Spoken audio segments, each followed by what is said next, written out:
एक थे राजा दशरथ, जिनके 3 रानियां और 4 पुत्र थे। 3 रानियों में रानियों के नाम कौशल्या, सुमित्रा और कैकेयी था, और उनके 4 पुत्र राम, लक्ष्मण, भरत और शत्रुघ्न थे।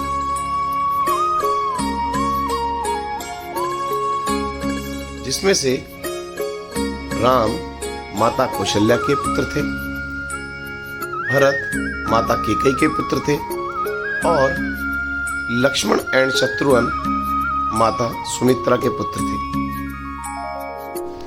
राजा दशरथ अयोध्या के प्रमुख और न्यायप्रिय शासक थे। वो अपने राज्य में शांति और समृद्धि स्थापित करने के लिए प्रसिद्ध थे।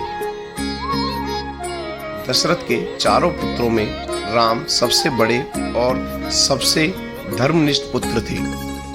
भगवान राम दशरथ के प्रिय पुत्र थे और उनके जीवन का आदर्श और परम सच्चाई का पालन करने वाला उदाहरण प्रस्तुत करते थे।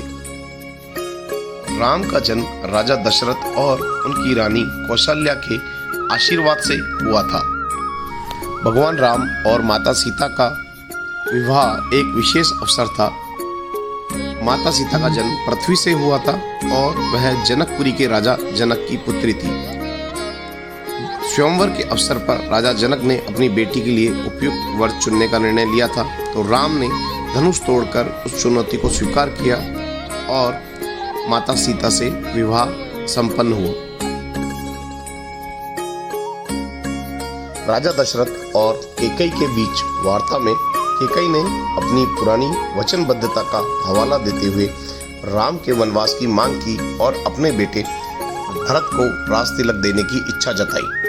राजा दशरथ अत्यंत दुखी थे, लेकिन उन्होंने अपना वचन निभाने का संकल्प लिया था। तो राजा दशरथ ने राम को 14 वर्षों के लिए वनवास भेजने का आदेश दिया और भरत को अयोध्या का राजा बना दिया।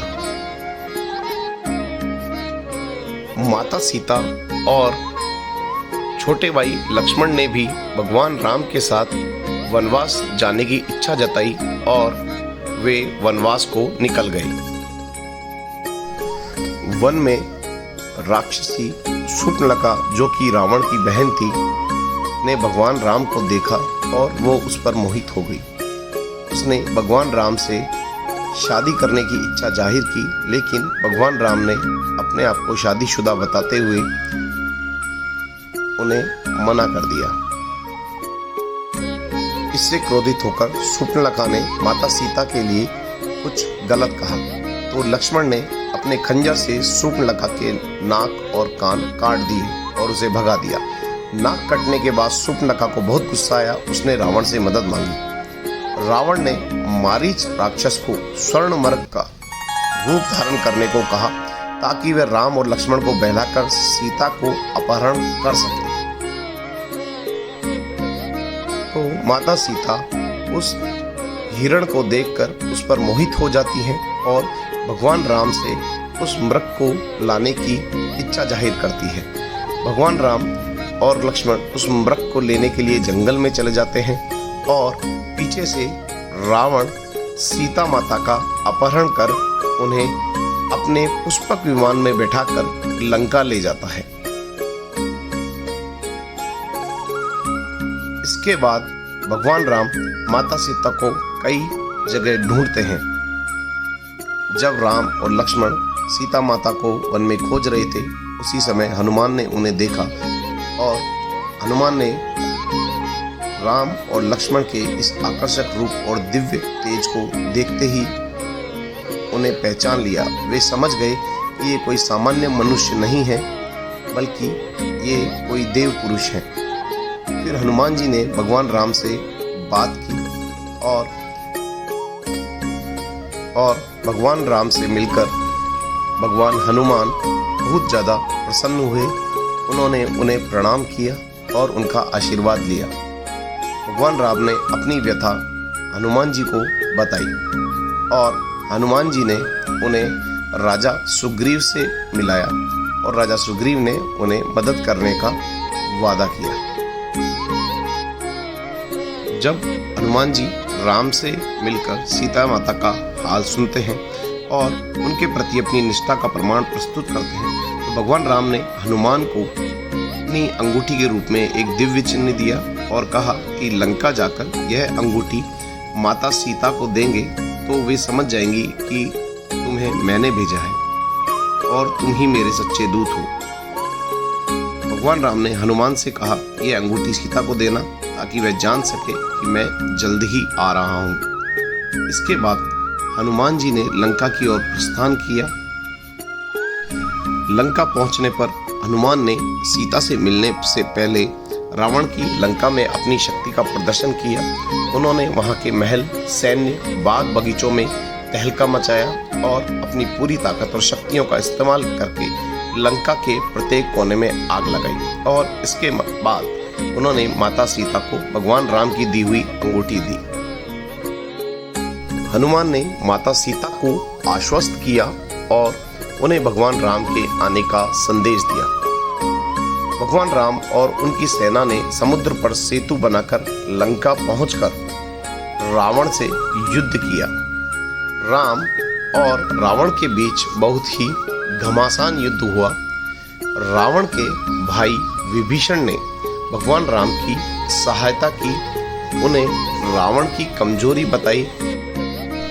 रावण के पास कई शक्तिशाली योद्धा और राक्षस थे, जिनमें कुंभकर्ण, मेघनाथ और आदित्य प्रमुख थे। इन सभी ने राम की सेना से युद्ध किया, लेकिन राम और उनके भाई लक्ष्मण ने उन सभी को हराया। कुंभकर्ण को राम ने युद्ध में मारा और मेघनाथ को लक्ष्मण ने हराया। रावण, जो 10 सिर और 20 हाथों वाला था, अपनी शक्ति और ब्रह्मास्त्र का उपयोग करके राम को हराने का संभव प्रयास कर रहा था, लेकिन भगवान राम ने विभीषण की मदद से रावण का भी वध कर दिया। लंका दहन और रावण के वध के बाद भगवान राम का अयोध्या लौटना रामायण के सबसे महत्वपूर्ण और आनंदमयी क्षणों में से एक था। यह घटना दिवाली के पर्व से जुड़ी हुई है, जो हर वर्ष राम की विजय और घर वापसी के प्रतीक के रूप में मनाई जाती है। इस पल को राम राज्य की शुरुआत और धर्म की विजय के रूप में देखा जाता है। राम का अयोध्या लौटना अयोध्या वासियों के लिए सबसे खुशी का दिन था। उन्होंने दीप जलाए और नगर में भी दीपावली के अवसर पर खुशी मनाई। हर घर में दीपों की सजावट की गई और अयोध्या वासियों ने राम के स्वागत के लिए मार्ग को सजाया। अयोध्या वासियों का विश्वास था कि राम के लौटने से उनकी शांति और समृद्धि लौट आएगी। राम के लौटने के बाद उन्हें अयोध्या के राजा घोषित किया गया। राम ने राम राज्य की स्थापना की, जो एक आदर्श शासन था। सभी प्रजा के साथ न्याय, शांति और समृद्धि थी।